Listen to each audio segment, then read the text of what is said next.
Hey there, welcome to LSAT Demon Daily. I'm Erik Johansson, a teacher with LSAT Demon. With me is Nathan Fox, co-founder of LSATdemon.com and the weekly podcast, Thinking LSAT. Nate, we have an email from Kelli today. Says, "Hi, Nathan and Erik!" Exclamation point. I've been loving the insight I've received from your podcast. My transcript is a roadmap of W's and incompletes due to unfortunate circumstances. I was hoping for advice for what is the line between explanation and excuses. I want to be a competitive candidate, but I feel super bogged down by my luck. I can submit a quick snippet of said unfortunate circumstances, my LSAT GPA and LSAT score as well, to help paint a better picture. Thank you, and I look forward to hearing from you, Kelli. So, to recap, transcript does not paint the picture of someone who thrived in school, but this was due to bad luck, says Kelli. Can we write something to add to the application to explain this bad luck and the roadmap of withdrawals and incompletes? I'm a little worried about that line of thinking. Worried about writing something that draws attention to the weakest part of your application. And worried that, I think as you are, Kelli, that writing too much and going into things, trying to explain why you withdrew and why you had so many incomplete classes, worried that that will sound like an excuse. And I don't know, I think you maybe have to imagine your reader in the law school admissions office as one of the most skeptical, overworked people you've ever written to, who has seen a million of these stories and will continue to see excuses and excuses and excuses every day in the form of GPA addendums and LSAT addendums. And I don't know, if it were me, I'm putting myself in the shoes of someone in an admissions office who gets thousands of applications and everybody has a reason why their grade wasn't as good as it should have been. And I would probably just get tired of that and not buy it. I don't know. What do you think, Nate? I think you need to be conscious of your reader. Yeah, your reader in an admissions office is trying to get through 5,000 applications to admit 1,000 of those applications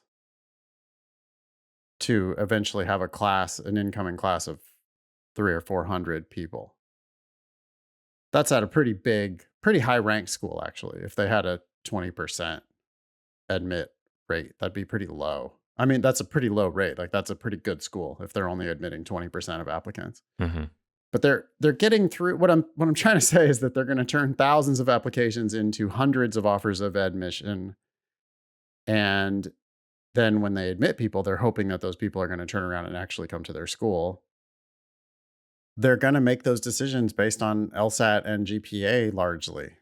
If you've got that many people, you got to do it like in a spreadsheet, and it's going to be LSAT and GPA is the thing that really matters the most. Kelli, to get yourself even in the conversation, you've got to have the right LSAT. It sounds like your GPA sucks.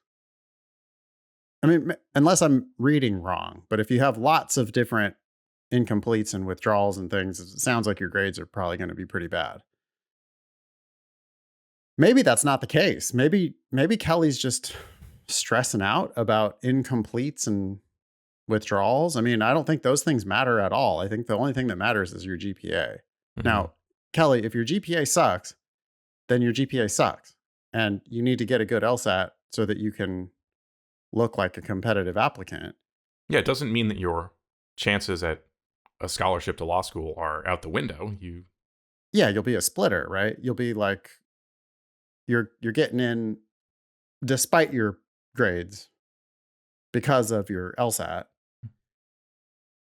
And if it's close, right? If they're like, well, we like Kelli's LSAT, but we hate her GPA, and they've got other people that are similarly situated, right? Where they're going to admit some of those people, but they can't admit all of them, then all the other factors are going to matter: personal statement, resume, letters of recommendation, transcripts, and optional essays. And you could optionally write an essay that explains what was going on when you got a bunch of withdrawals and incompletes. But no matter what those explanations are, I don't think that they really change the position that the reader is in, because the reader is still like, well, your GPA makes our school look worse. Your LSAT makes our school look better. What are you really bringing to the table? And you talking about, yeah, I think the second you start explaining, it is like you're making an excuse. And if it was an isolated semester or two, then you might be able to say, hey, I was sick this semester. But if it's like riddled throughout your whole 4 years of school, then I think you're going to have a much harder time like explaining that stuff away. And it might be better not to even explain it at all.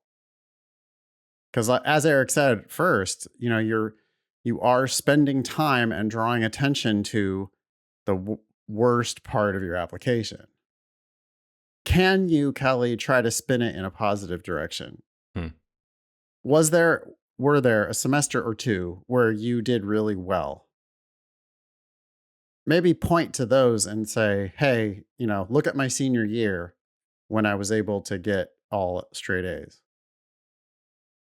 If you can redirect the attention to the best part of your academic career, then that's the ideal way to keep the attention off of the worst part of your academic career. Because the second you start talking about, well, I was sick and I had a family member thing, and also I was working, and then I had a roommate situation, and then there was this class that I forgot to withdraw from, and I ended up getting an incomplete there. And, like now you've got this litany of excuses, and it's just like, well, anybody can do that. Just go down your list of bad classes and say, oh, well, there was this thing, and then there was that thing, and then there was this other thing. Not very compelling to your reader, but it could be compelling to your reader if you say, I got straight A's during my senior year, and I think that that's a better